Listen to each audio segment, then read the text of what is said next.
തറാവീഹ് നമസ്കാരത്തിന് നാം വളരെ വലിയ പ്രാധാന്യം നൽകണം. പല ആളുകളും കച്ചവടത്തിൻ്റെ പേര് പറഞ്ഞും മറ്റു പല പേരുകൾ പറഞ്ഞുകൊണ്ട് റമളാനിൽ തറാവീഹ് നമസ്കരിക്കാതെ അത് ഉപേക്ഷിക്കുന്ന ആളുകളാണ്. പലരും അല്പമാത്രം റക്അത്തുകളിൽ മാത്രം പങ്കെടുത്ത് പിന്നീട് ഇമാമിനെ ഉപേക്ഷിച്ച് പിരിഞ്ഞു പോകുന്നവരാണ്. വ്യത്യസ്തങ്ങളായ ന്യായങ്ങളാണ് അവർക്ക് പറയാനുള്ളത്. പക്ഷേ ഇമാം അഹ്മദ് റഹ്മത്തുള്ളാഹി അലൈഹി അദ്ദേഹത്തിൻ്റെ മുസ്നദിൽ ഉദ്ധരിക്കുന്ന ഹദീസിൽ കാണാം, നബി സല്ലല്ലാഹു അലൈഹി വസല്ലം പറയുന്നു, ഇന്നർ റജുല ഇദാ ഖാമ മഅൽ ഇമാമി ഹത്താ യൻസരിഫ് ഹുസിബ ലഹു ബഖിയത്തു ലൈലതിഹി.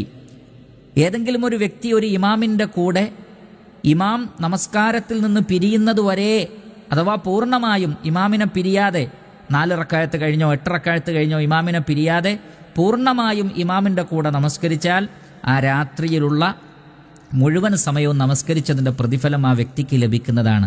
മറ്റൊരു റിവായത്തിലുള്ളത് കുത്തിബലഹു ഖിയാമുലൈല, ഖിയാമുലൈൽ ആ വ്യക്തിയുടെ പേരിൽ അള്ളാഹു രേഖപ്പെടുത്തുന്നതാണ്, അഥവാ പൂർണ്ണമായ പ്രതിഫലം ലഭിക്കുന്നതാണ്.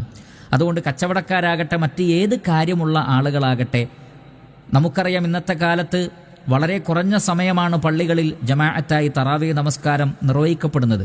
അതെത്ര കുറച്ചാകട്ടെ ഇമാമിൻ്റെ കൂടെ പൂർണ്ണമായും നമസ്കരിക്കൽ അത് ഒരു പ്രധാനപ്പെട്ട കാര്യമാണ്. റമളാനിൻ്റെ വളരെ വലിയ ഒരു അടയാളത്തിൽപ്പെട്ടതാണ്.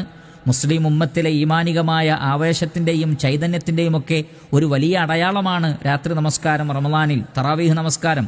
അതുകൊണ്ട് അതിൽ പങ്കെടുക്കണം. പ്രത്യേകിച്ചും ഉലമാക്കൾ പറഞ്ഞത്, പൊതുവെ സുന്നത്ത് നമസ്കാരങ്ങൾ വീട്ടിൽ വെച്ചാണ് ഖൈറെങ്കിലും റമളാനിൽ പള്ളിയിൽ വെച്ചത് നിർവഹിക്കുന്നതിന് കൂടുതൽ പ്രാധാന്യമുണ്ട്. സ്വഹാബത്ത് മുതൽക്കേ നിലനിൽക്കുന്ന ചര്യയാണത് എന്നൊക്കെ പണ്ഡിതന്മാർ പറഞ്ഞത് നമ്മൾ ശ്രദ്ധിക്കണം. അതുകൊണ്ട് തന്നെ രാത്രി നമസ്കാരം ഒരിക്കലും ഉപേക്ഷിക്കരുത്.